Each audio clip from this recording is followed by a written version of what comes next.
back to do another flight. I've got the Pilatus PC-12.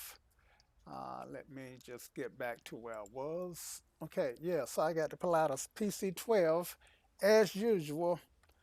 And I guess by now you know that this has become my favorite aircraft, but I am in Augusta, Maine. Now, I started off in the African Congo, and I have flown this plane using FS Economy all the way to the United States. And in order to get to the United States, I have had to fly through most of Europe, um, cross the North Atlantic into northern Canada, come down the Canadian East Coast line on into Maine. So I am finally into the United States. Now, I didn't stream any of those flights because, in all, with FS Economy, you actually are forced to fly in real time, or at least near real time. I think the system do allow you to do some speeding up the flight, but just a very little of it. So I've had to fly the routes that I picked up in real time, and at the same time try to make a little money at it. Let's so I have made about $300,000 flying FSE. Let's see if I can get logged into FSE here. Um, just give me a second and go ahead and type in my username and my password if I can remember it. Uh, let's see.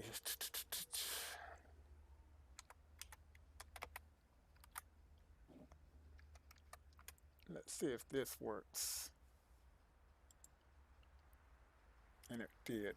Okay, so in the last 48 hours, I have flown 4 hours. Now, most of those flights have been direct with no realism at all. The job was just to get the aircraft into the United States.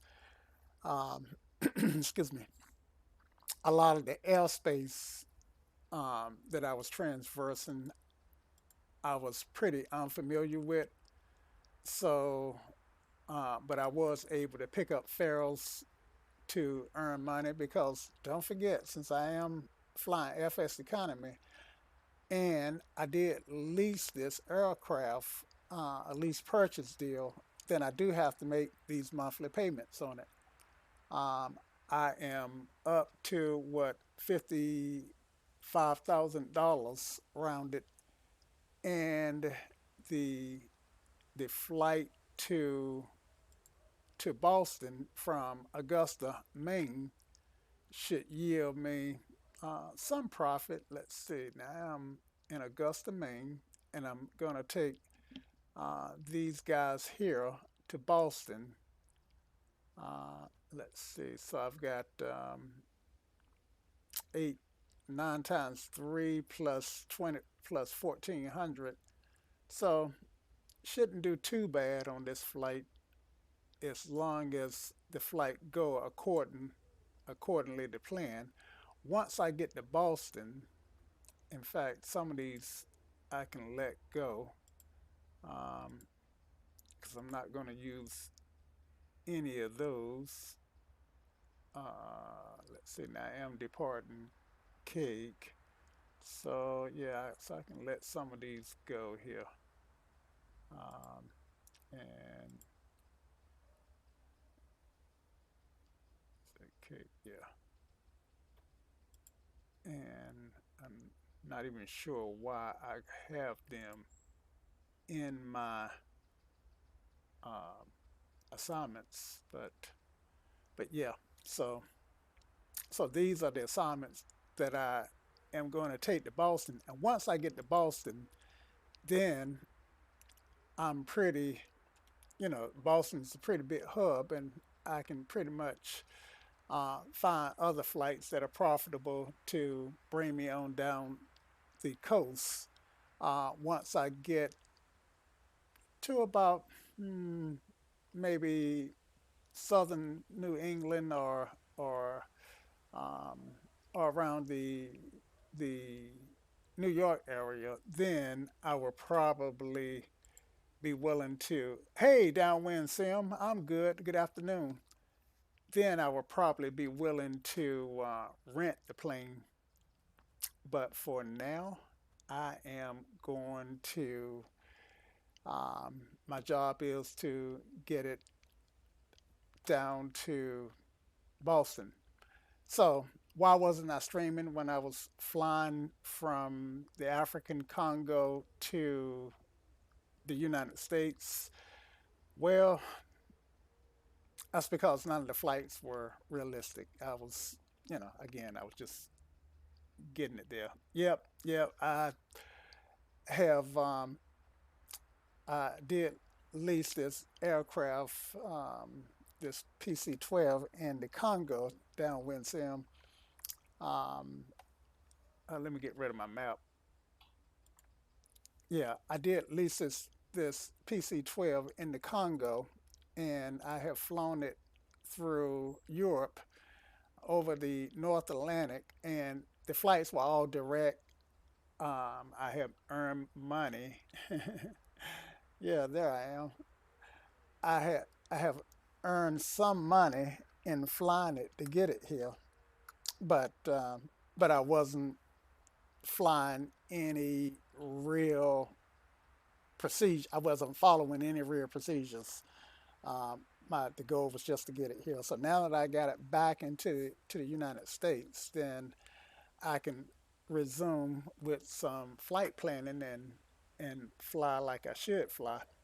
So that's what I am going to do today. Now I've got a short flight planned. I think it's 129 nautical miles. Let's see. Let's see if we can get Sky Vector up here. Sky Vector, where are you? There you go. And get this so I can work in it. So I'm going from K, Augusta, Maine, to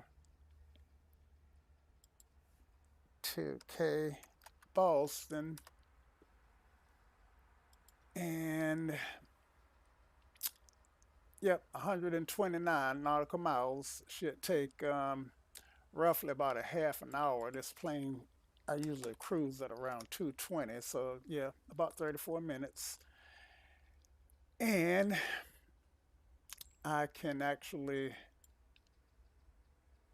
find a route. Now I can let FSEconomy um, give me in a route, suggest a route that has been approved, and or I could create my own.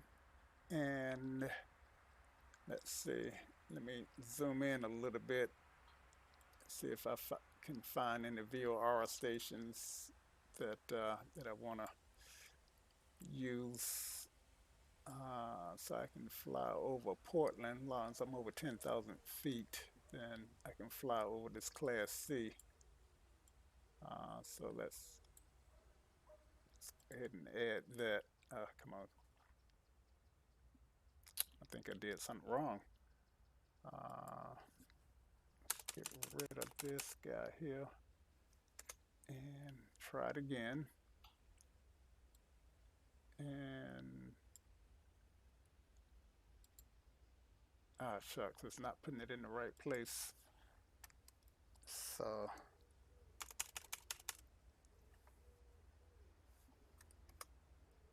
and let's try it again. See Newark. I'm up north here. Maybe maybe, let's see. I don't see a VOR. Yeah, there's a, oh, well, duh, it's got a VOR for Portland. It's just a few miles south of it, so obviously it shares it with another airport, which is fine. So I'm just going to use the the route that they this route that's suggested, and this is probably just a low airway route. So let's get rid of the map here. First, let me see if I can't copy. Just give me a second, guys, before I get rid of the map.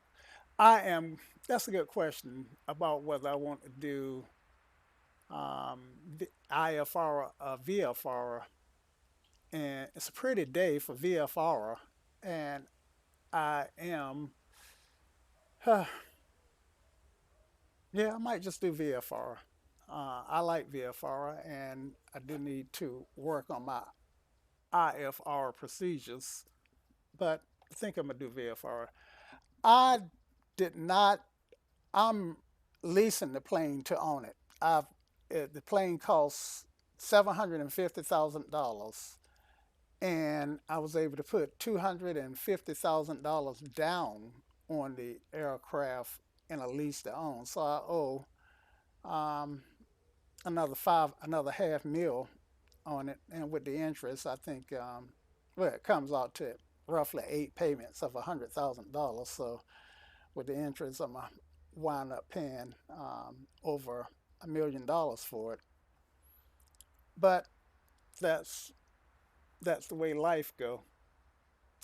Yeah, you're right about the low en route charts. In fact, I think that's probably the route that it just gave me. Um, let's see. Let's get back to being able to manipulate the map and en route. Low 30. See, we're a low. Yep. So that's what it gave me, which I thought was a low um, IFR route, which is the route that I'm gonna fly. But I'm gonna fly at VFR. Maybe I should just fly at IFR, and I can still fly low. Um, yeah, yeah, I can still fly in low. So thank you, downwind. Just that was helpful. Let's see. So let me get rid of the map so I can pop back in. And I am going to open up the same map in a different browser so that I can copy my waypoints. Flight plan K Alpha Uniform Golf to K Bravo Oscar Sierra. And routes. And I think I chose this first route. Or was it the second one? Uh, yeah, I think it was the second one. Yeah, it was. Okay, so, and I know you can't see what I'm doing. Yeah, so I once I get it, I want to get it. I don't like to use a distance bonus because when I'm renting aircraft, I don't like having to pay the distance bonus. But so I'm thinking that once I get it to Boston, then I can put it out there for rent and go ahead and let other people use the aircraft and add to my income so that I can make the lease payment. At least that's the plan. And I am. planning to lease it pretty cheaply, probably $550 per hour. I've seen the Pilatus, it usually average about $600 an hour. I have been able to rent it for as little as $475 per hour. So I think 550 is about what I'm going to ask for it. Ah, cool. The, the cur- a caravan and a beaver. I have been yeah, I have been thinking about buying an otter. Yeah, the DC-3 otter, um, and flying it. It looked like it might be a hoop to fly. Um, and if I fly it, I thought it would make a really good FSE passenger aircraft. So yeah, ECPSM Stevo. How about that? And L Whiskey Mike. Okay. So I got my route,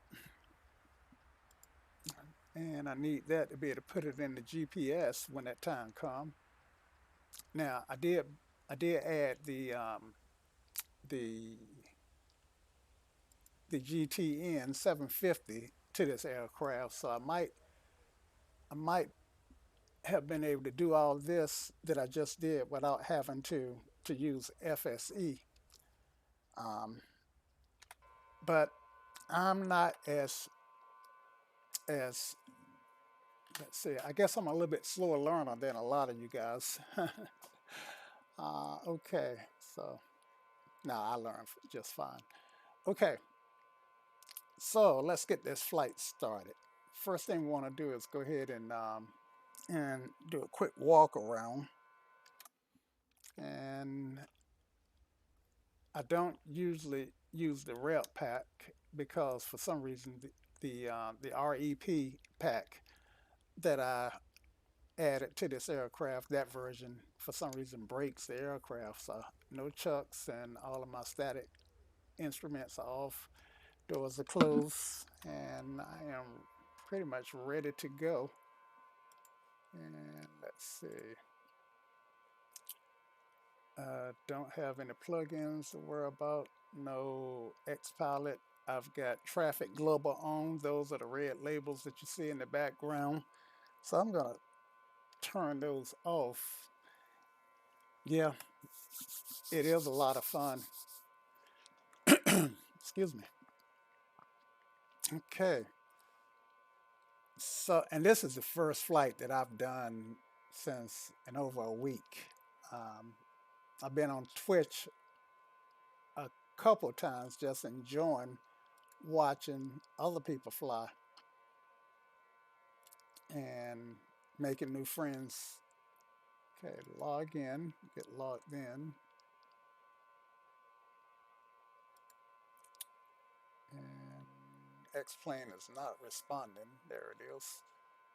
I think. Okay, so let's get our checklist started, and let's open the hard copy. This one, the translucent one, keep going away. So open and close all doors. All right, so we're gonna start here. External power comes on, avionics 1 and 2 comes on, and we're going to build this flight plan in the GTN. Now I'm going to have to deviate from the flight. I'm going to have to deviate from the checklist a little bit because if I shut the power off, then everything that I put in the flight plan would go away. Okay, so at waypoint, our first waypoint is going to be E, enter, and then we're going to, oh, this is a lot faster than having to spin that knob. Um, Stevo, a lot faster, a lot easier. Steve-O, USA, Northeast, okay. And then Lima, Whiskey, November. I think it's November. Let's see, need to look at this one, see how many. No, it's not that one. 3,000 nautical miles from Steve-O. Definitely not that one. Hit the wrong button. And cancel. Get that one. Remove. Okay, so let me just pop back in the sky vector, and it's Mike, not November. I can't read my own notes. Okay, Lima Whiskey Mike. Enter. 13 nautical miles. That's a lot better. And then finally, our destination is going to be Boston. And since Downwind Sim has suggested that I fly IFR, then somewhere I am going to have to get an approach. Still don't really know how to do the arrivals yet. I mean, I can do an arrival, but uh, finding a transition uh, I haven't quite figured out how that worked and haven't taken the time to do the research to figure it out. So from that perspective, makes me slow. All right, and why do? Oh yeah, I do have the external power on. Okay, so that's my flight plan. Let's look at it on the map. And does the map look uh now? Okay. Yeah. Map looks right. Okay, Steve-O, Lim. All right. For a second there, wait a minute. Okay. I was gonna say, yeah, I was gonna say, hey, that's the wrong direction. uh, but it turned it around. Okay, so yeah, looking good. Always something to learn. That is so true. The adage for pilots, always be learning, is so true. Okay. Um, yeah. When I looked at it this way, it looked like I was going to fly north, and I was like, no, that's wrong. But that's it's just north is pointed down. Okay. So get rid of that guy, and now we can fire up the plane. Okay. So I don't want to turn my avionics off, even though I'm not supposed to start the plane with them on. But if I do, then everything I put in the map would go away. Now, with that said, I guess what I could do is go to menu and let's see, somewhere in here, maybe it's utilities. Um, Menu, somewhere in here, I can save let's see, I can save the plan that I put in. Um, but I'm not going to go through all that, at least not while I'm streaming. I might eventually dig deeper into this map, this GPN. But in the meantime, I am going to leave my external power on until I get my batteries on. Okay, so this guy, emergency power switch comes on, and that's not tied to anything, so I have to check it off manually. And then the ESS override is on auto, and then we can go to the standby switch. Okay, so that is auto. Standby comes on, and battery comes on, Now external power can go off.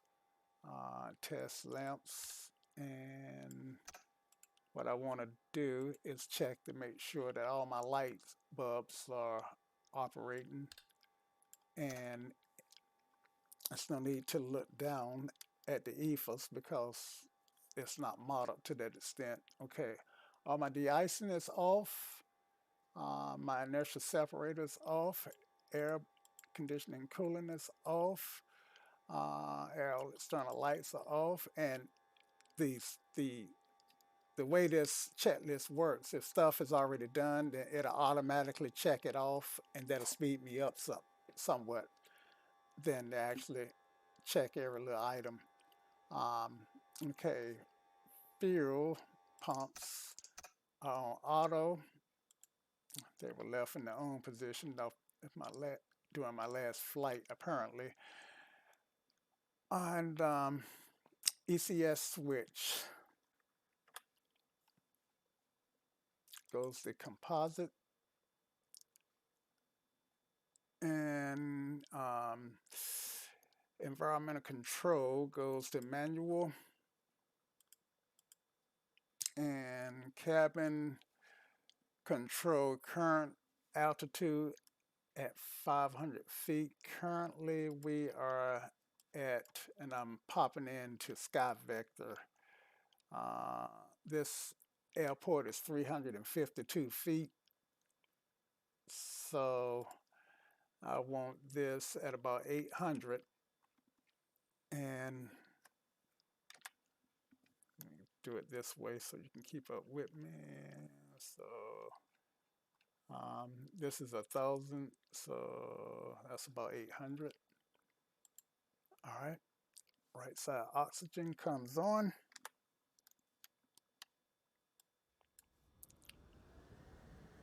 And trim and flap interrupts are normal. They stay in normal. Manual override is fine. Power control levers are all fine. And um, flaps are at 0. Uh, red fuel and emergency stuff that's on the pedestal here, and that's all stored. Okay, I said I wasn't going to look at all this stuff, but it's hard not to. And then battery 2 can come on. Battery 2, I'm at 24 amps. That's good enough to start the aircraft. Nav light comes on. Passenger no smoking comes on. Pusher test. Now the pusher test is an ordeal in the real plane, but for the Coronado plane, just push it, and I hear it. Um, and the park and brake is set. Fuel quantity, and I've learned that if I don't start the flight at this point, I will forget. So I just started the flight. Now I can check my fuel quantity, and I got 3/4 of a tank, which in essence, I think that's about 220 pounds of fuel, something like that. But it's more than enough for this flight. Um, I should start doing the fuel burn calculations, um, but that's just extra work. I'm allergic to extra work. Okay, EFOS reset. Let's see that. Oh, fuel reset. Okay, and that's already at 0, so I don't really need to reset it. I'm not sure it's modeled anyway, but I'm gonna press it.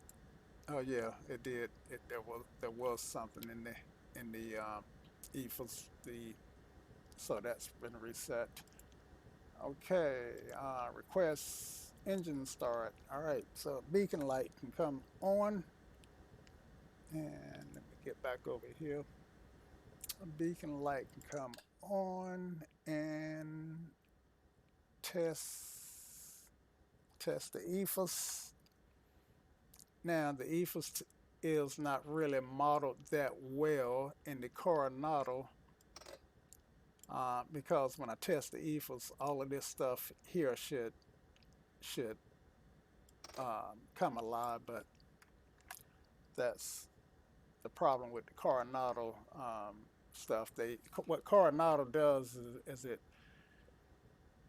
they usually build aircraft for P3D, and then they will port them over to X-plane, and this aircraft was ported over years ago, and it never circled back. So so it leaves a lot to be desired. Um, I do have the STMA version of this airplane, and I really enjoy working with the developer because he's really responsive in the forums. But I can't seem to get the GTN to follow the course properly. So hence I'm back to the Coronado brand, and I just enjoyed how beautifully the Coronado brand is modeled. Okay, the condition levels are set to ground idle. Uh, well, I didn't hit the starter switch. Skip one. Okay, so go ahead and hit the starter, and I should have to hold that for a couple seconds, but what I'm doing is I'm monitoring the NG, and I need it to be over 13. Once it gets over 13, I can introduce fuel and monitor oil pressure is up, ITT and torque within parameters, and my RPMs are coming up. All right, so I got a good start here, and I can go ahead and turn Gen 1, 2 on. My avionics are already on, and my inverter can come up now. You really wouldn't want to start um, an aircraft with your avionics already on, but we are having to make some compromises.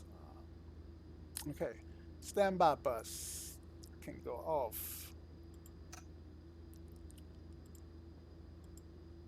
and the ECS can go to off. Yeah, off.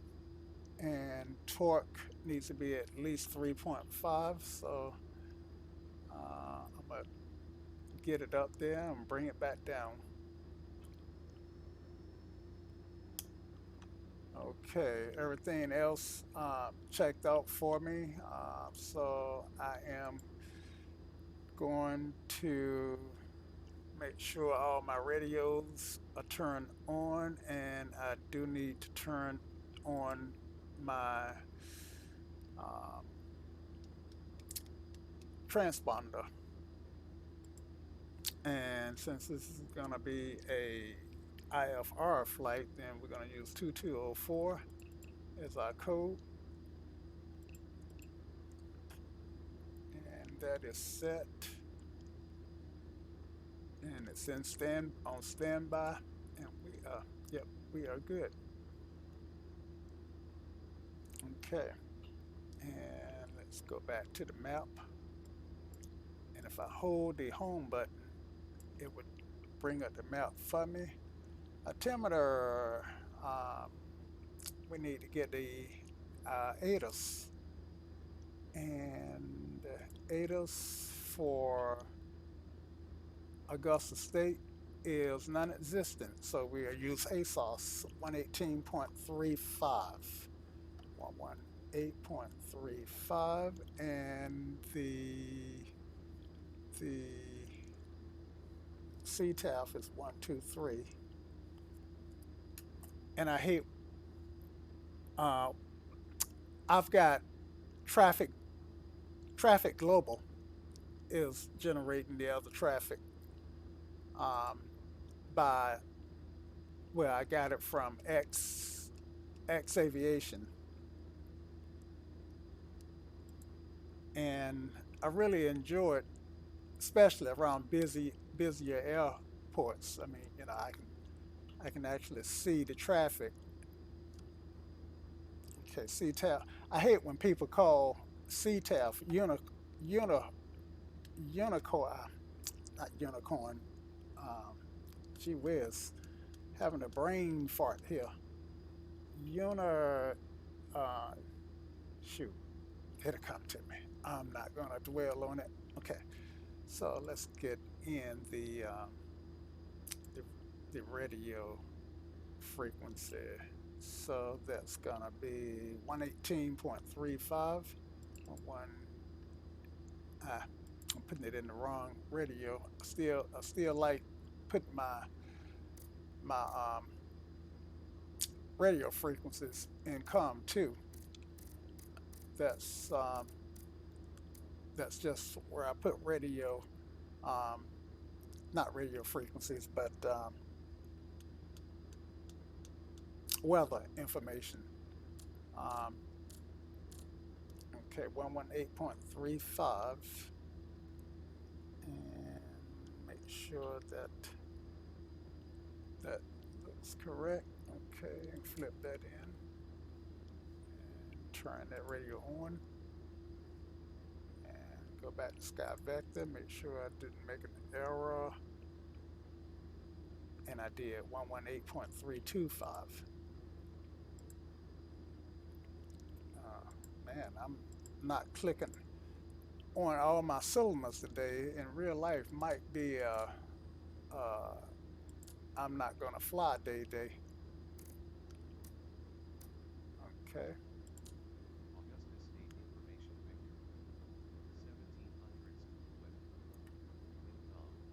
Calm.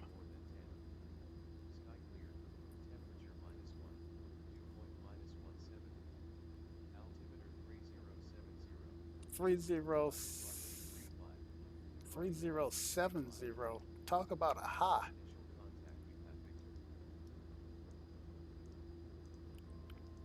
Man, it is extremely.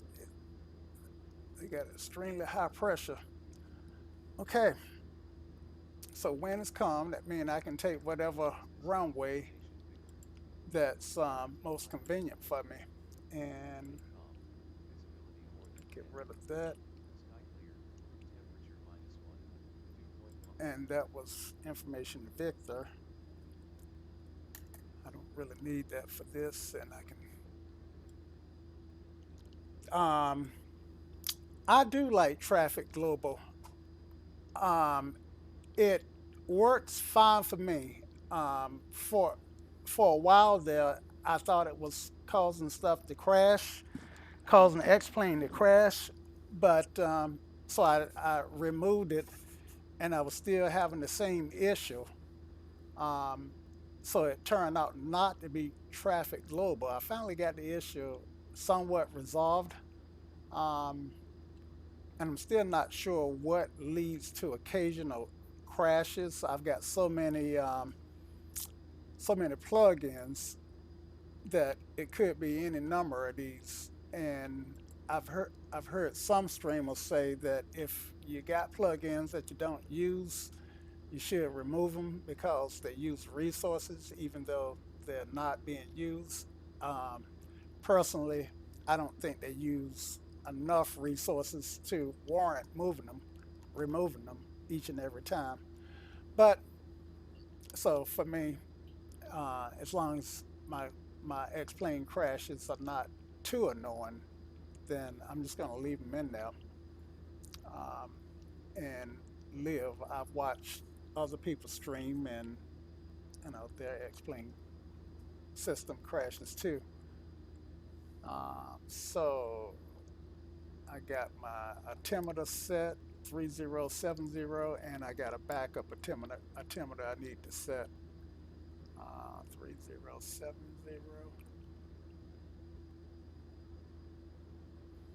Okay, feels look like it's at about 350 feet. Let's just check that against Sky Vector. Sky Vector has the field at 352 feet. So that looks right. And flaps are 0. And all right, check off. Okay. Ah, flaps go to 15. Okay, let's test the autopilot. And all my bulbs are lit. Let's come down so that we can see, and then we'll turn the autopilot on. Okay, I got my flight director and my red light. That's what I should have. And let's turn it off. And I can cancel those. And now I should set my climb out, and we'll initially climb out at 1,000 feet, and we'll climb to 3,000. Actually, let's change that to 800 feet, and we'll climb to 3,800 feet per minute. Come on, stay on. All right, and that's what ATC will probably give us. And ATC in this case is well, actually this is uncontrolled, so I can actually climb out to whatever I want and then pick up my IFR in the air. But I'm gonna climb out to 3,000, then I'll adjust it. Okay. Seat belt sign goes on. De-icing. I'm just gonna use the initial separator and the probes. And I keep calling that the initial separator, the inertial separator. Okay, cooling and icing. Um, cooling and heating. It's fine. Okay, AHRS is always slaved in this aircraft, and alternative stabilizer trim needs to be adjusted. Okay, so that's this little guy here, and it needs to come down a little bit, and you see as soon as I bring it down a little bit, my light goes off. All right, so no warnings, and I can request taxi. Okay, and my taxi light goes on, strobe light goes on. I usually don't turn my strobe light on until I'm turning onto the runway, because in real life, at night, the strobe light can affect other pilots' night vision, which just out of courtesy, but for the sake of this, I am going to turn it on. And the other thing about Traffic Global um, downwind sim is that if you're at a busy airport, it will populate the airport with traffic just like world traffic does. Um, so I actually started out using world traffic, and once I got Traffic Global installed, I've kind of abandoned world traffic altogether. One of the things I didn't like about world traffic is that if I'm at an airport, I've got to wait 60, 90, or 120 seconds while it initializes. And if I'm at a really busy airport that I've never been to before, I might have to wait as long as 2 to 5 minutes before it um, populate everything and initializes. Okay, so let's bring the control lever to ground idle. And let's change our view here. Okay, that would be this leader here. It goes to ground idle. And that should have checked off automatically. But okay, parking brake is can be released. All right.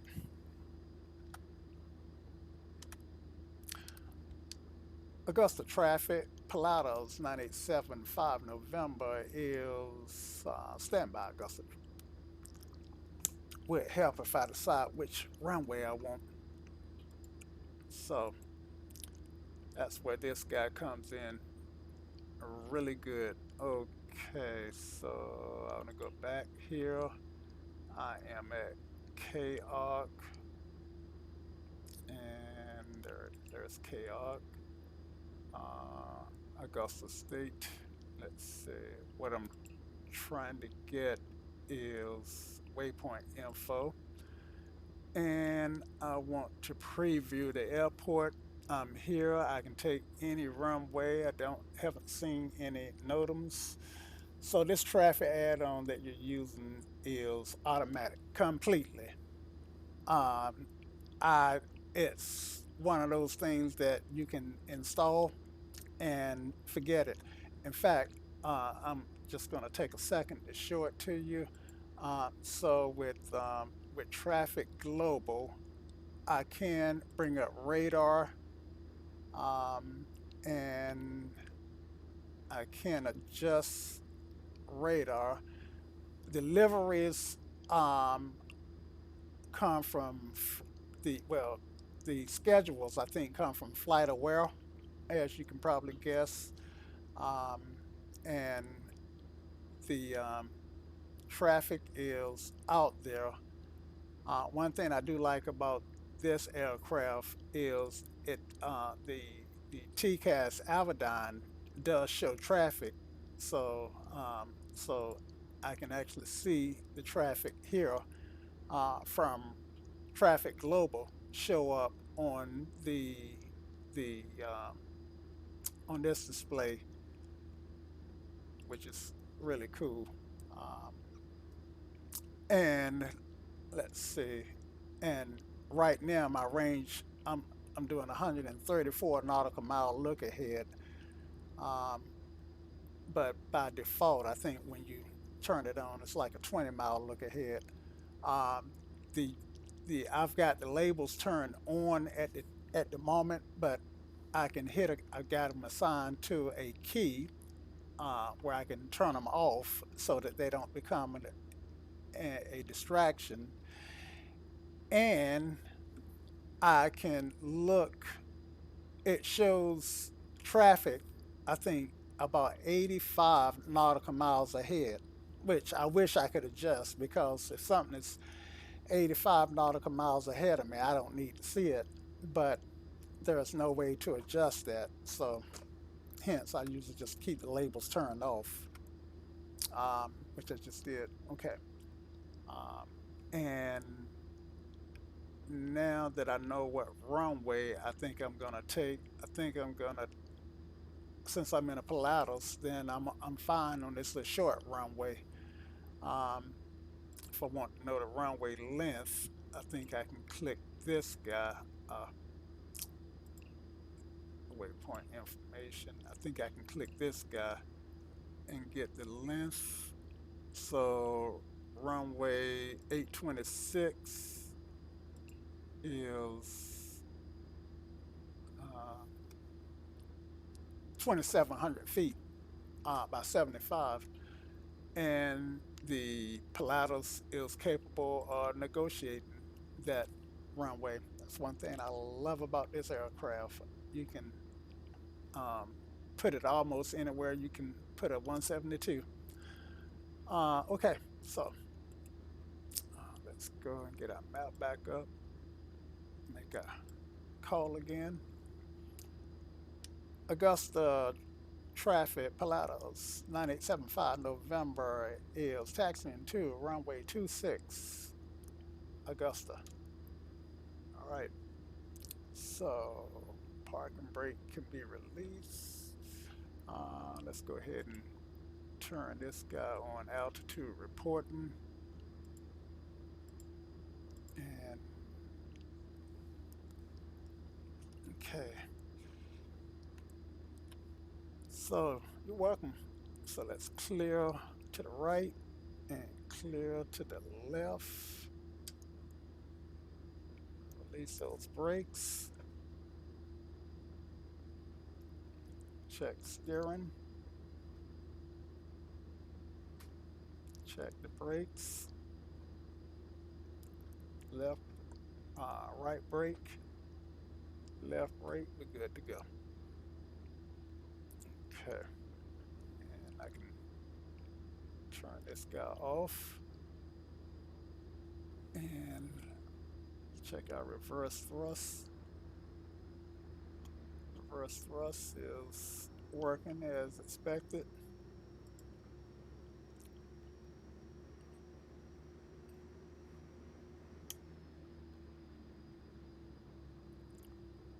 And let's see if we can't find 2.6 here. 2.6 should be straight out and to the right.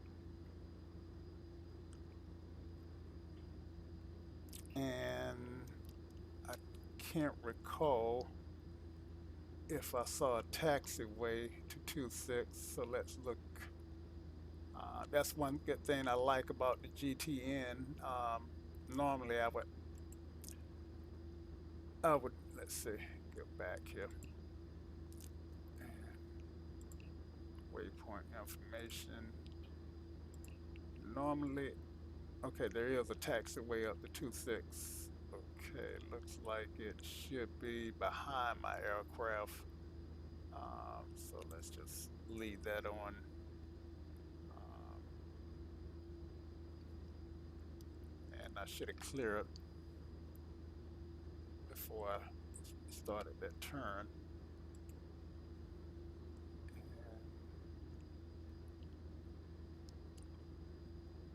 Now, this is the first time I've used the GTN for ground operations, and it's good to know that it does have a nice ground operation system.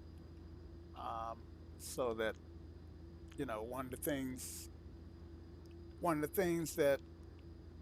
that you learn real quickly with simming is unless you're really familiar with an airport, it's always a challenge to get to the runway that you're looking for.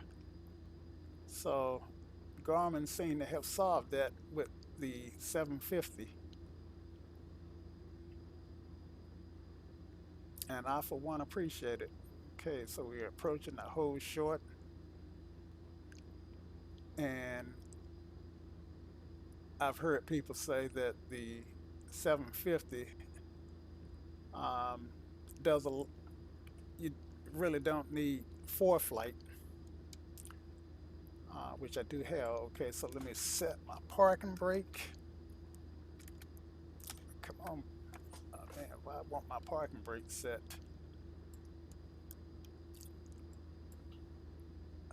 Turn, brake. There we go. All right, parking brake is set. All right, all right. So cooling is goes off. Uh, I hadn't got to that point yet. So I know those are already on auto. Landing lights can come on. Taxi lights can go off. Passenger no smoking and seatbelt signs are on. And I can request takeoff. Transponder I've already set to altitude reporting. Um, yep. Okay. And no warnings. Okay. So Augusta traffic, Pilatus 9875, taking off runway 26, and we'll be departing to the south, straight out to the south. Augusta traffic. Oops, wrong button. All right, landing lights are on, gears down, and flaps are set for takeoff. And go to the takeoff and set the parking brake. I'm not gonna set them, I'm just gonna hold them. Okay, so I got a short runway, so we'll do a short runway takeoff, which means that I want as much of the runway as I can get. And get lined up here.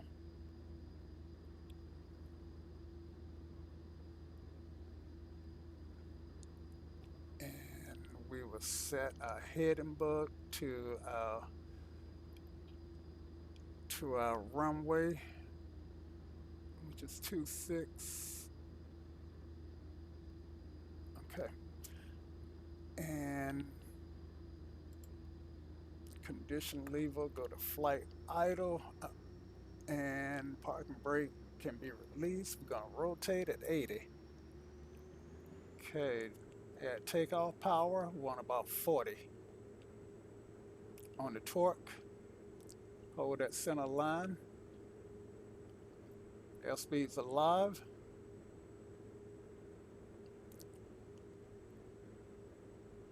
$80, $90, rotate, clearing the obstacles. Gear up, tap the brakes.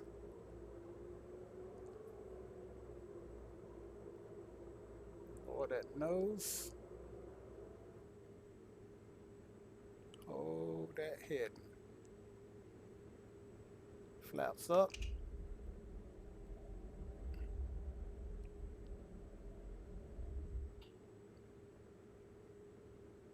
And we're gonna engage a yaw damper.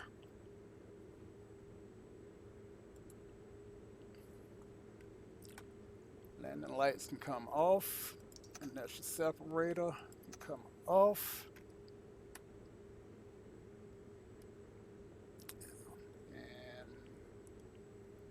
I'm off my heading, but I am gonna go ahead and engage my autopilot for nav, and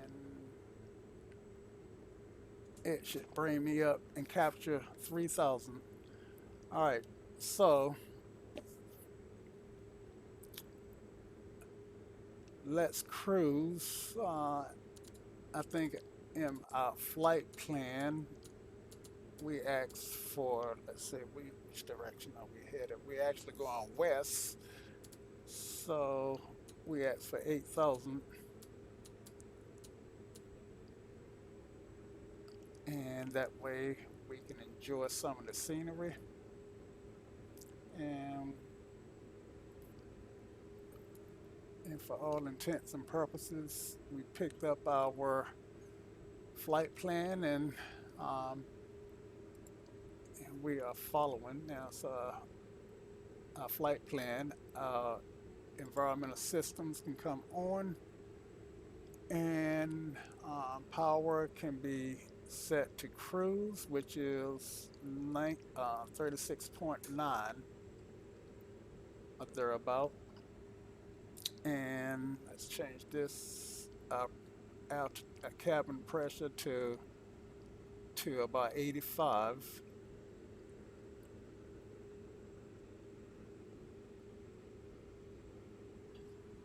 Okay, and our rate of climb is about 300 feet per minute. On the cabin pressure, we actually are climbing out. Why am I flying? Let's see, is my autopilot on? Yep. Why am I flying straight and level?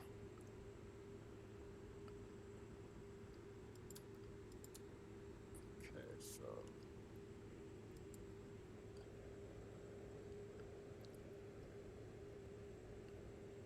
let's climb at 11. Adjust this guy to 11.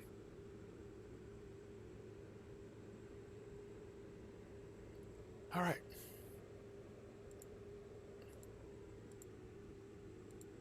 And passenger, no smoking. I'm gonna leave that on, but I will allow them to unbuckle during our climb. Air is pretty stable.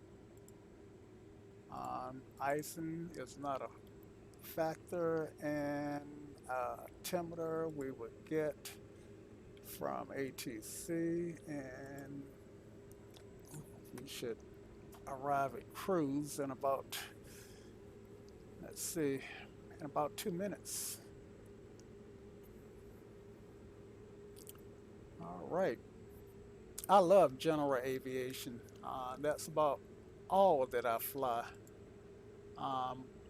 In fact, a lot of times when I look at Twitch, it can be hard to find somebody flying general aviation. So we are on our magenta line. So looks like all is good.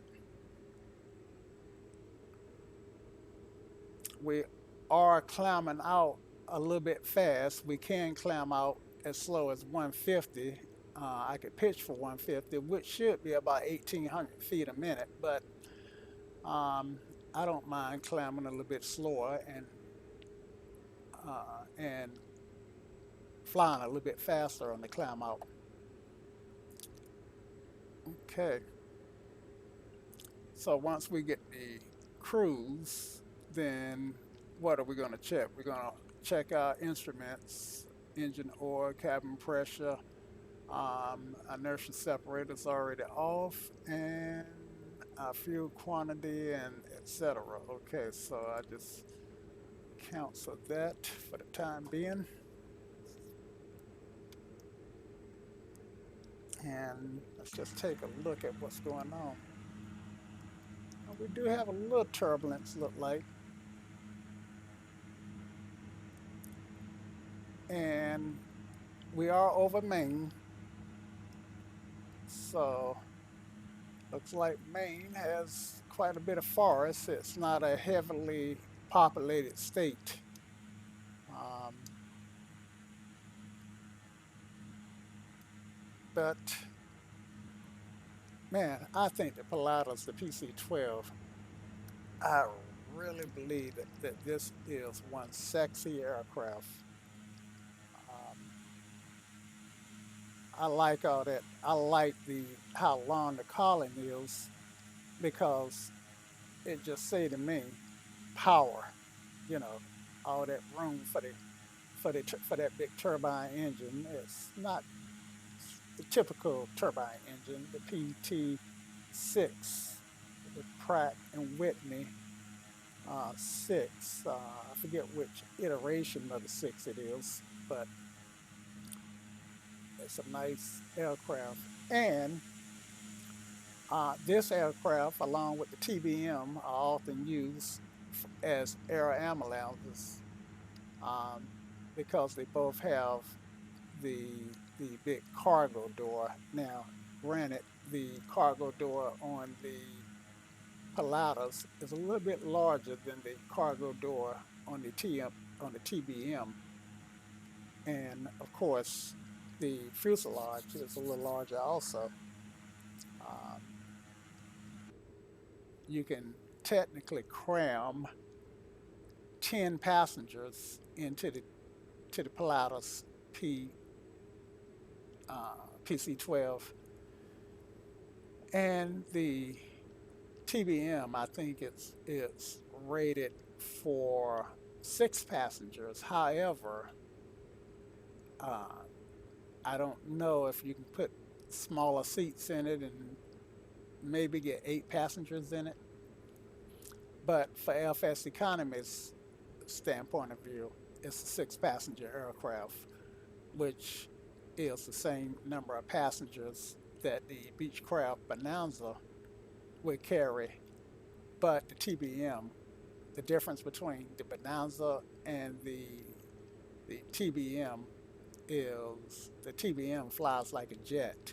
The Bonanza is has an aspirated engine, and it flies, it's a piston power engine, so it flies somewhat slower.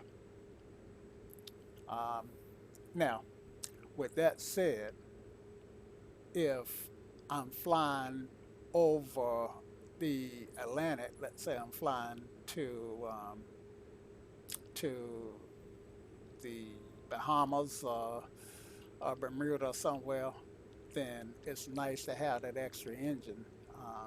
So the Bonanza or any twin engine aircraft do have that redundancy factor, whereas if I lose an engine on this Pilatus or a TBM or any single prop engine, then if I can't make an airport, then I could be in a world of hurt, which is why oftentimes um, when I'm doing flight planning, I do want to try to remain as close to airports as I can. Let's see if we got any in range here. Now, with that said, since I don't have any airports on this first leg, then really and truthfully, it may have been prudent to pick a cruising altitude to maybe twice what I'm flying, maybe 16,000 or so. Well, here's an airport here.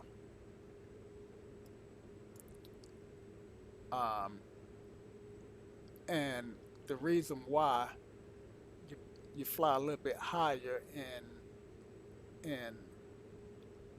areas with fewer airports is if you do lose the engine, then you get um, more gliding distance the higher you are. And with any luck, you can glide yourself to an airport, but not over the ocean. Um, so, so just a little tidbit of information. All right, so we're in cruise. Let's check out fuel. Fuel quantity look good. NG is within range.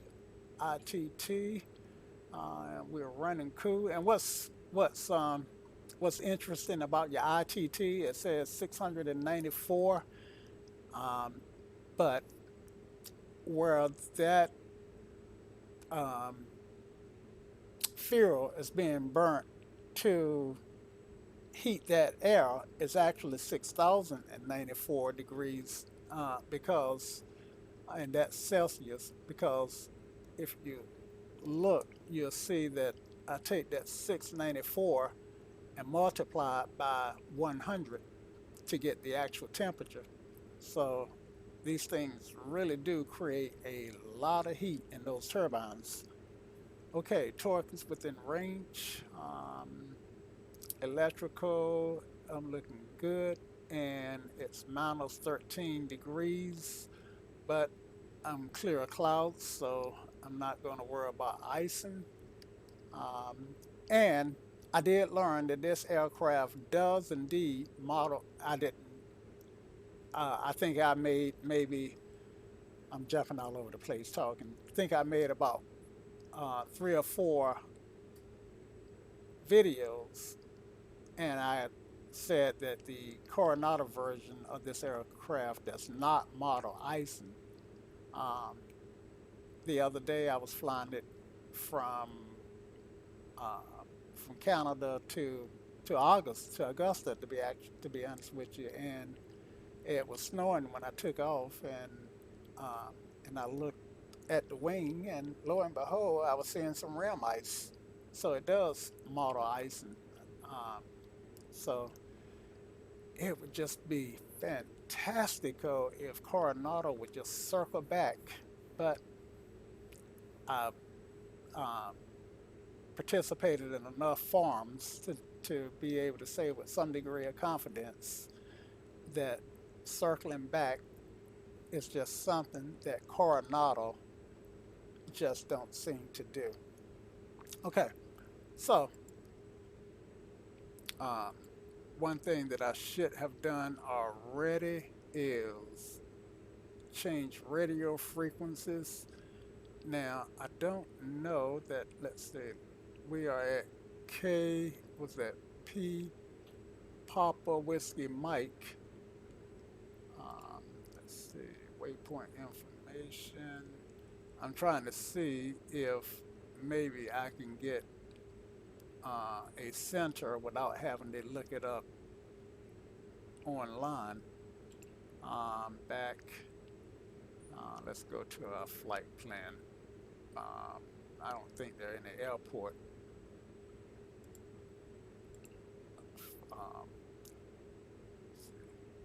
I don't think they're in the airport let's go here and see what these frequencies are. Okay, so departure, approach center, and I'm not sure which one of these centers would be the appropriate one for going south. Imagine that the one at the bottom would be south, so let's just throw it in the radio and flip it in there. Um, so yeah, so now we're on center. It says approach. Yeah, Boston ACC. So yeah, we do have the right center, and it is Boston. So yeah, we are good. All right, live and learn. Just little stuff that you learn. Terrain is not a factor, um, and since I'm in cruise, charts, I think you have to. Charts are actually loaded. Um, so, wrong button. Okay, and I think there was some way to maximize the chart so you can see it. Some way to hide this panel. Or I think it might be this. No, uh, no, it's not that. Maybe it's this 4. Yep, there it is. Live and learn. Okay. So it's on this chart here for Boston.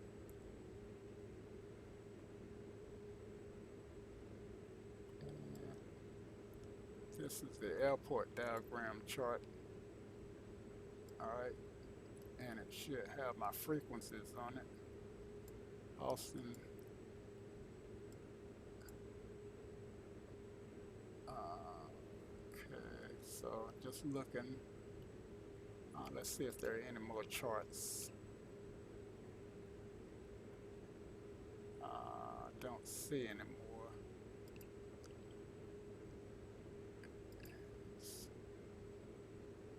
All right, look like we're approaching a waypoint.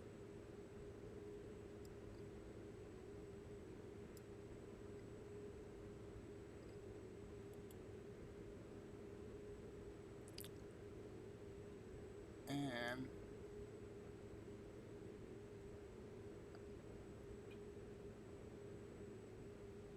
I'm not sure why I'm off the magenta line a little bit.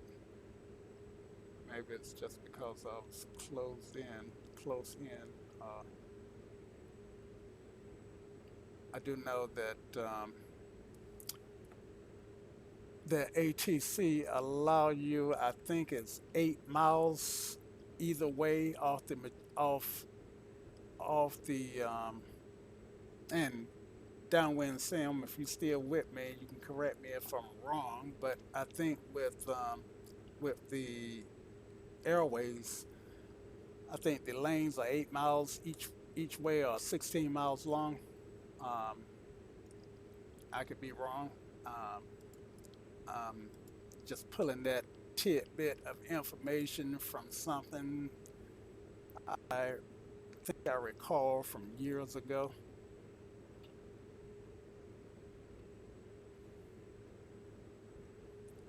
So we're in cruise. Landing lights are out. Lights are out. And let's see. So, and power, we're a little bit heavy on power. Um, we got a power rating on the next page. And we're at 8,000. We should be at 26.2 on the torque.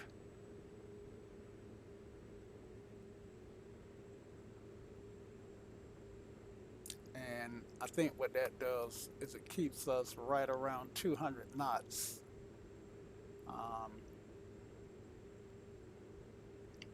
but that's for long range cruise. Our performance cruise torque is 36.9. So, and so I'm going to use our performance cruise numbers, and I can show you that.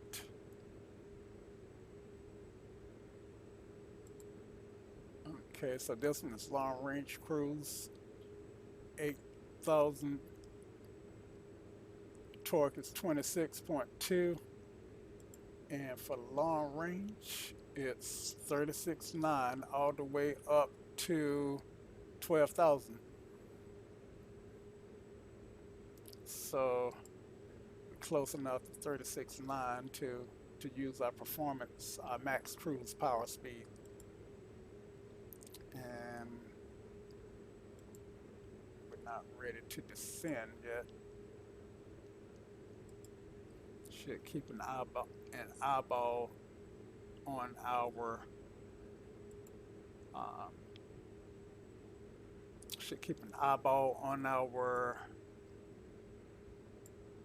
trajectory. So once we get to Steve-O, then I think we want to start getting down, or think about getting down. Let's see.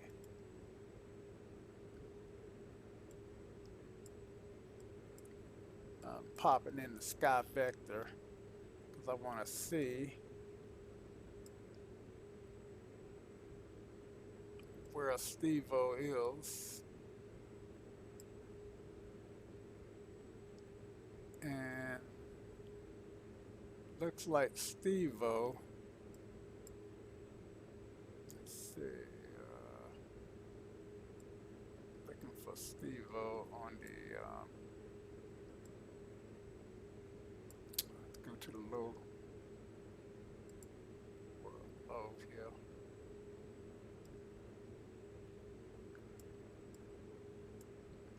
And I know you guys can't see what I'm doing. Well, I'll tell you what, we in cruise, I can show you what I'm doing. If I can get Sky Vector to cooperate. All right, so I am looking for Steve-O.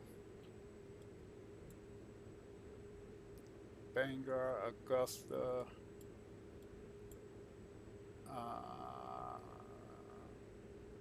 I think this is Steve-O here.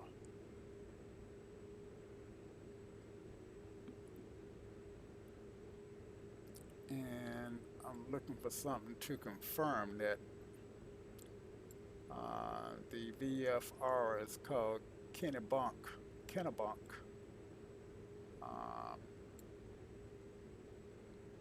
This one is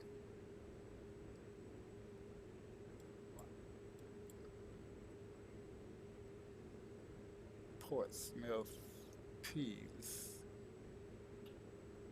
Oh, there's Steve-O right here. Okay, so that's 14 miles plus 23 miles. So that's 37 miles at 8,000. So we might want to start getting down more around Bangor. And I am not sure Bangor is on my in my flight path. Let's see, Bangor, let's see, flight path, flight plan. Yeah, so Bangor isn't, but I'm already 4 miles from Steve-O, so let's we actually are getting here pretty quickly.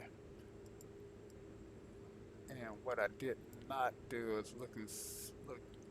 Oh man, look at look at that ground speed, and I've already pulled the throttle back, and I'm seeing 260 after flying for a while and seeing a really after flying um, down the Canadian coast with a headwind. Um, I was really not expecting to pick up a tailwind. Okay, so let's start getting down. We're only at 8,000, so um, move down to 5,000. Um,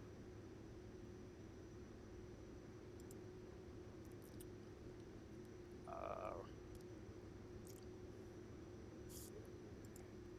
there we go.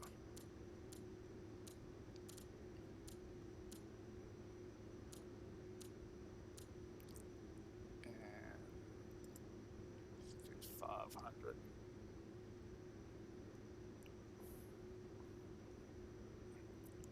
Let's not get too slow here.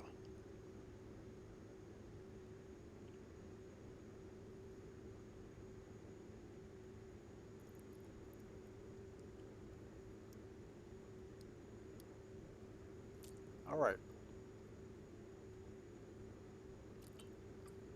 A little bit slow.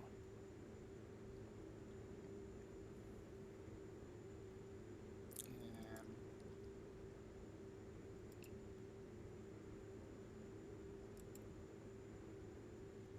let's turn off, let's turn on our airways.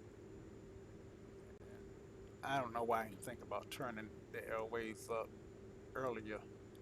And let's clean up our map a little bit.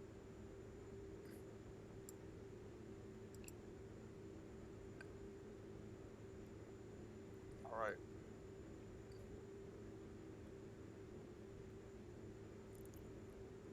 So this leg into Boston is only what, 14, was it 14 miles? Um, 23 miles.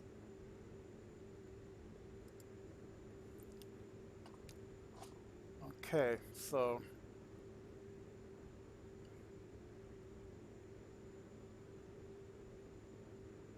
at 1,000 feet a minute, then we can get down 2,000 feet.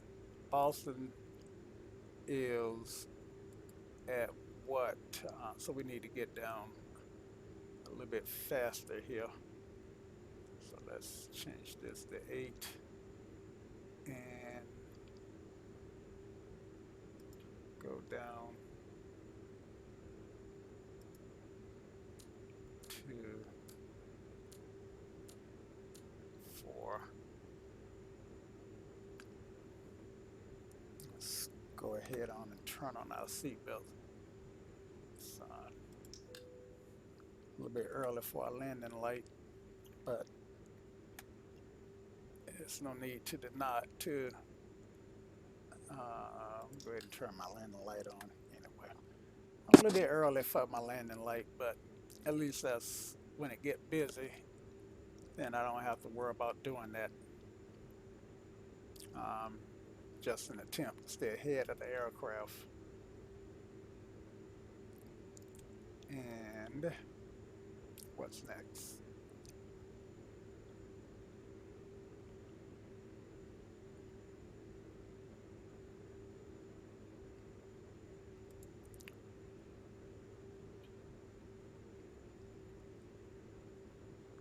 Come down a little bit faster. I don't have a descent calculator, and I didn't. I am not calculating the descents, so I'm kind of having to play it by ear. Oh yeah, um, approach. All right. So I should have got my ADAS already for Boston.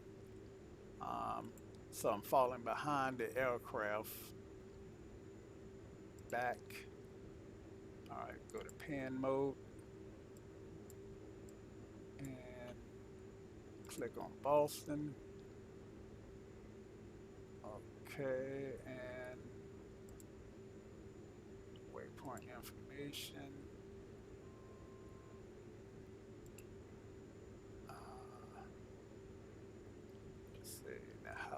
get what I want here. Click on Boston.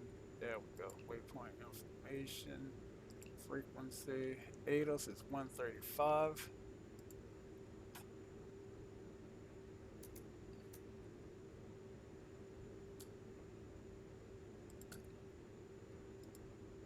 And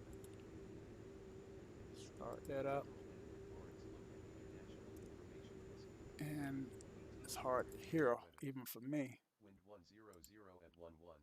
Visibility more than 10. Sky conditions 3000.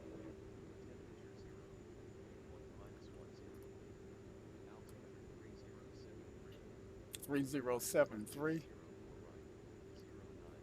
15 left. Departing runways 15 right. 09. 15 left. 15 left, 15 right are the active runways, and 04. Now winds were, and is 100 at 11, and I got 15.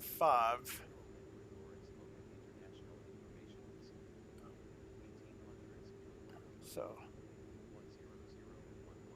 I don't know which. Let's see. Take a quick look. Okay. And looks like Tower Pier. So let's do 15 left is this little short runway, and 15 right is the longer runway. So let's that making a difference. We do 15 right. Okay. Okay, we are here, and if we go to SWIG, let's do vectors, and activate and load.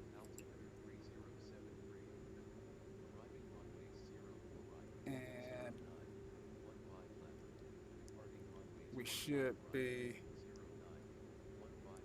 on our way to Maui, which is our final.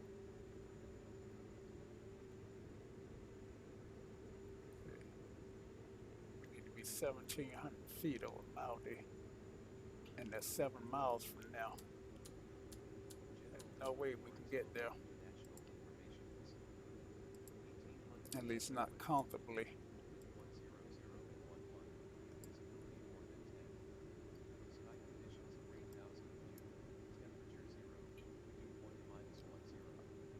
But Maui is also our final fix for all right. Okay. So I'm already behind the aircraft.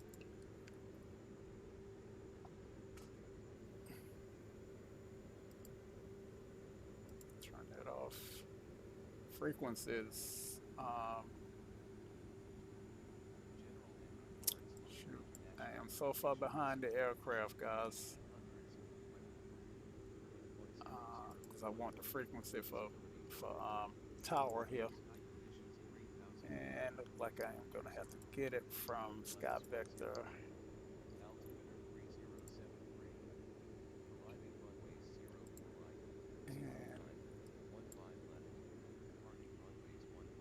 And I'm not going to worry about approach control towers 128.8.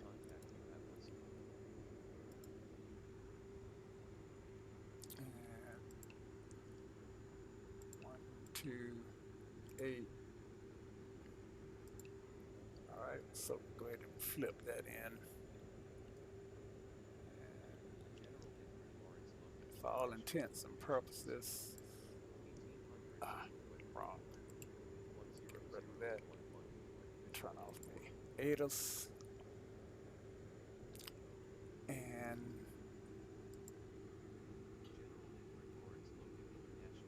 we got whiskey. Okay.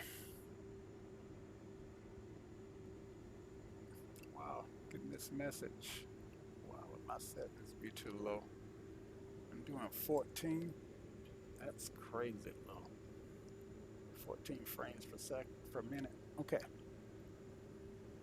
And I am way too high. This is not going to work. I meant to start getting down long before now. Let's see if I can. Yeah, see, I'm already on top of my airport. All right, 360.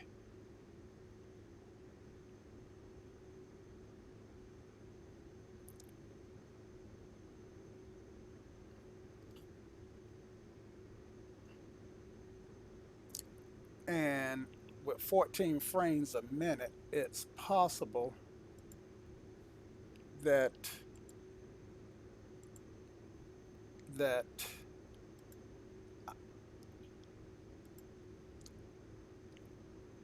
let's see, it's possible that I may crash. The X-plane may crash, not the not me, but the program. Okay, so I had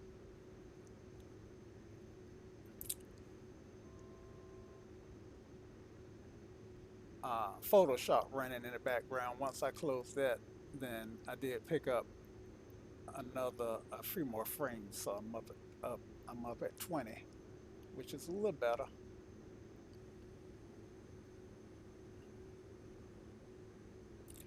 Coming back around.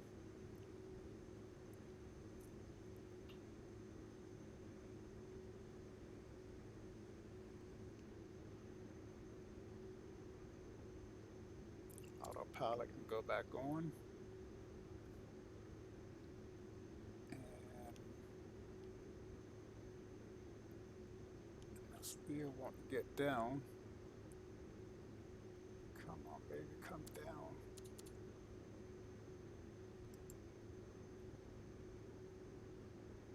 I hate when the autopilot just won't allow me to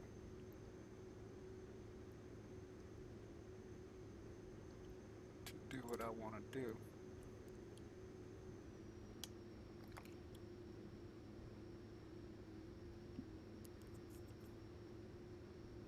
Okay, there's my runway. 9875 November, clear to land, runway 15 right. So I got my landing clearance. And I'm gonna drop my gear to create some drag. It's my aircraft because I really need to get down.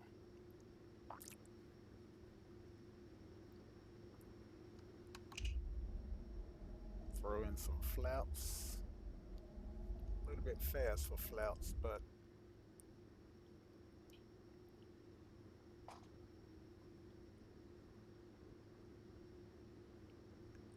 okay, gears down, flaps 15.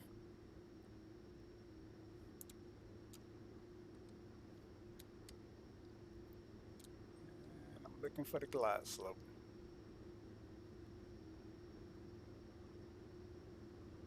Okay, glide slope is coming alive. And I'm on the glide slope.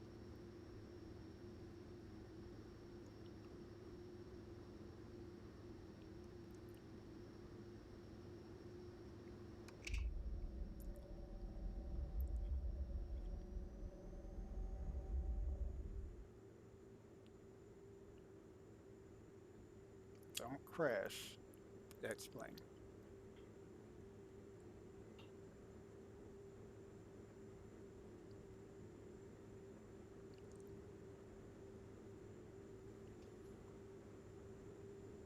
Okay, doing a little crabbing here with the wind.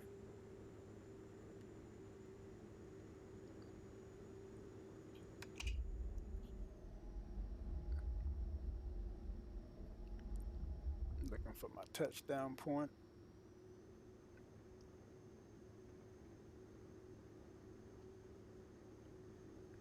And what I want to do,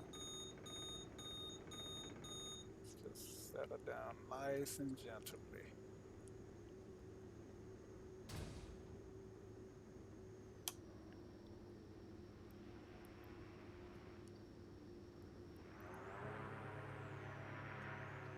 And we are on the ground. Now, I'm going to say this out loud because it's something that I always forget to do. And that's a, is that a runway? Yep, that's a runway. But looks like there's a taxiway off to the side here that I can take.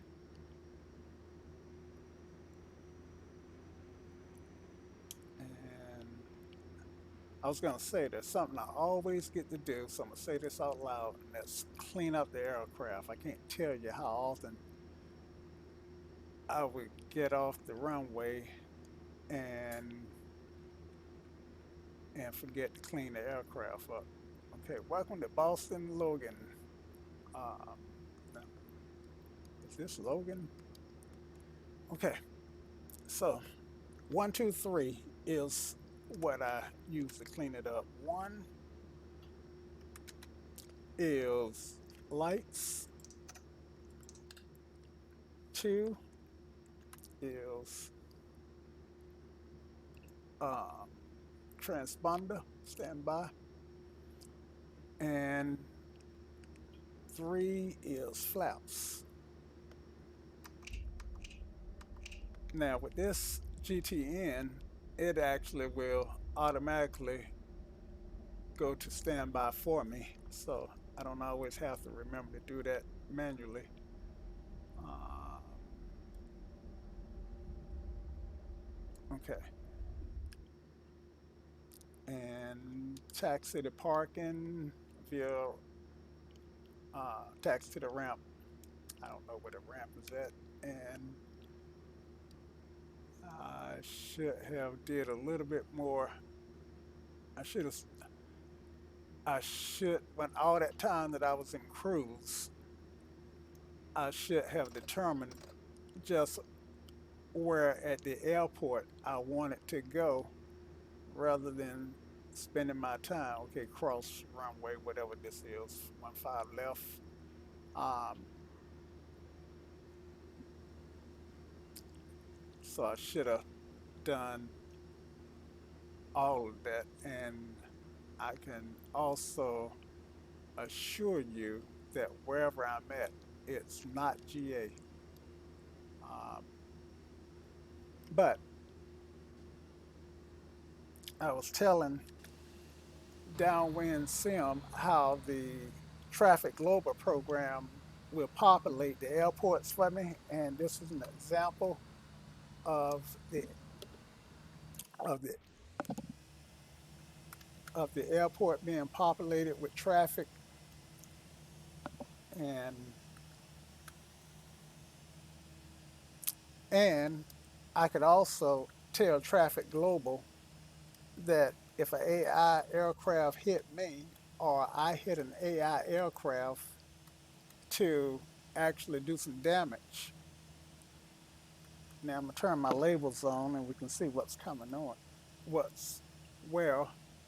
Um, and this is me sitting here with the lights on, blinking, um, and there's an aircraft. But I'm just gonna go somewhere and just get out of the way and let my passengers off, pocket the money. Turn my labels off,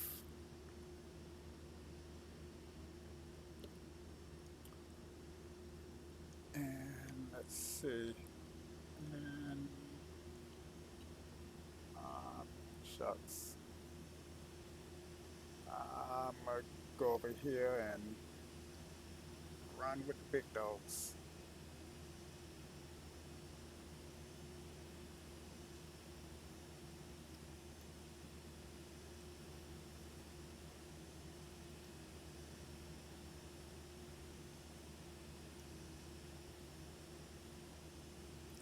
So I'm a little dog that think I'm a big dog.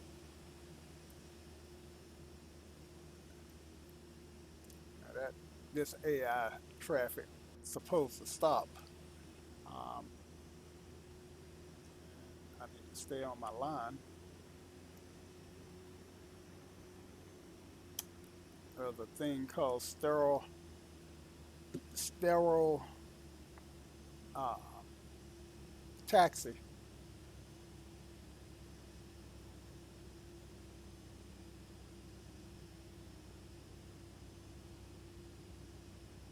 and oh shucks, I thought that gate was empty. Is that a gate up there?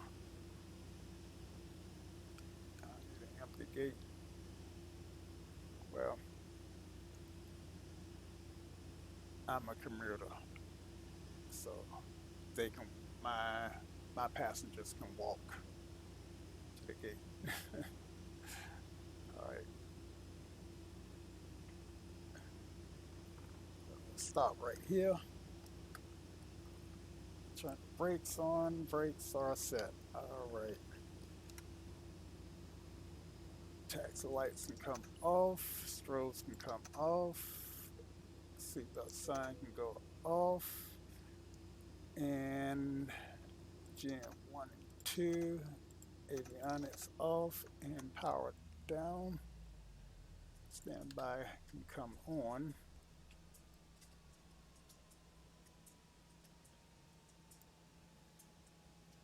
And that way my passengers won't get chewed up by the prop when they get off the aircraft. Okay, so just finished that flight. Let's go back to FS Economy and see what we did.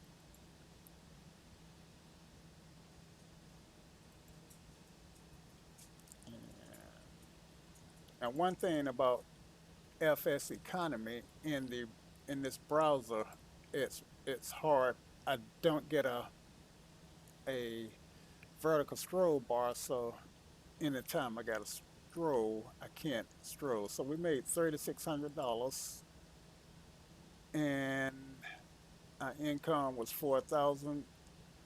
Cost us 10% uh, for a ground fee, and that left us with $3,600. We um, are not paying in the aircraft rent, so so that gives us $8,000 in cash plus our $54,000 or $62,000 um, net worth for FS Economy. Okay, and quick look outside, and we're in the way of the baggage cart, but and he will probably proceed through me in a few minutes once he decides well he ain't gonna move, and I'm not gonna go around him. But anyway, that's a little dog in a big dog house. Let's see. Yep, yep. And looks like now here's an empty gate right here. But now watch this. These guys got to figure out what they're gonna do, and it's gonna be interesting to see what Traffic Global do to resolve this.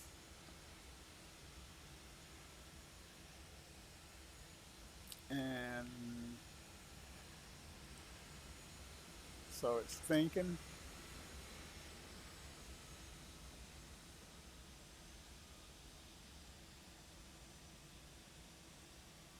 and it may not do anything to resolve it. It may just sit there for eternity, or one aircraft may miraculously disappear. The liveries on these aircraft supposed to be correct with Traffic Global. Ah, man, did I bet I still got my map FS Economy turned on, so you guys can't see what I'm seeing. My bad. do that sometime. Okay, so what I'm referring to are these two aircraft here need to get past each other. So they both stopped, and the program can't seem to figure out how to get them to pass each other, so they're just sitting there. Um,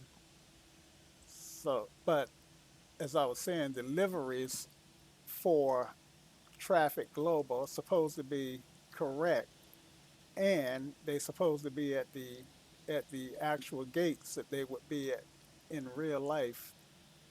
Here's a JetBlue at the Delta terminal,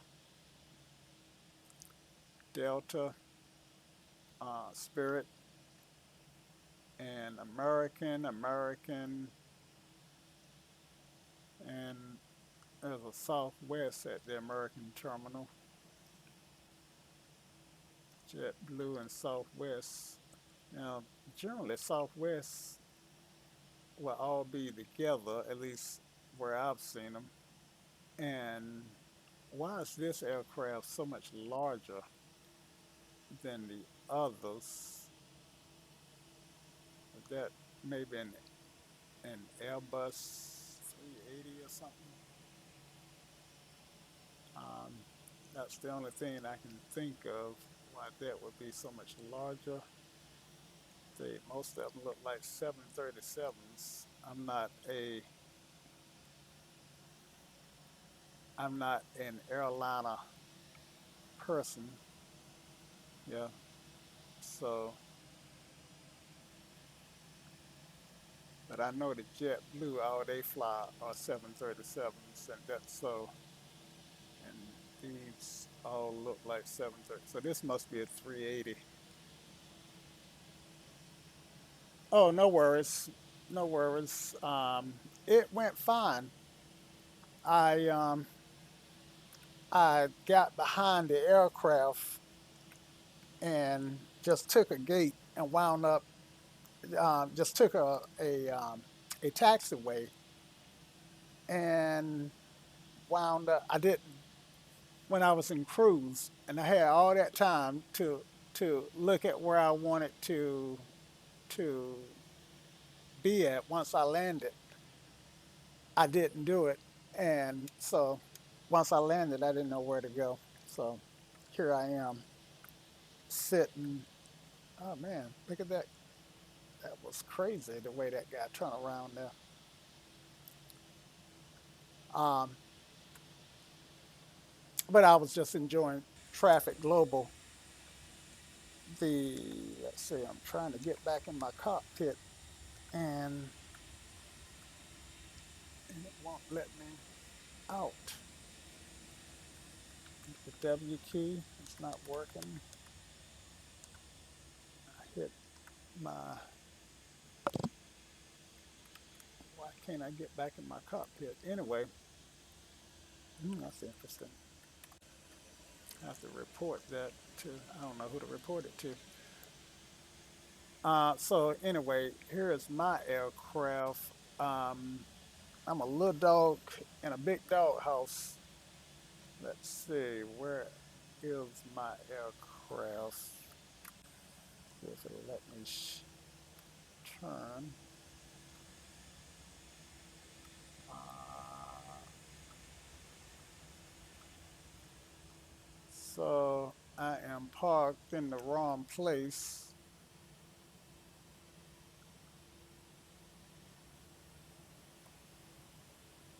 and I don't even know where I am parked. Um, but it went fine. There we go. I guess it was busy. It went fine. I hope your phone call went okay. So now that I'm at Boston, I can either do another flight, which I may do a little bit later. I tend not to do very long flights, as you can see. especially when I stream them, because a lot of times I take the entire stream and upload it to YouTube, and if it if it's too long, then nobody will watch it. Um, but I do get quite a number of people who will watch the first half hour or so of my videos. Anyway, so I am going to stop this video here. I've let my passengers off. I've earned my money, and I just need to determine where I am going to fly next. Thank you. Thank you. I'm glad to have you. Glad you did keep me company. I love having company whenever I fly. Um, so I appreciate it. And I may do another flight a little bit later on. I may not, but in the meantime, remember, a good pilot is always learning. Ciao.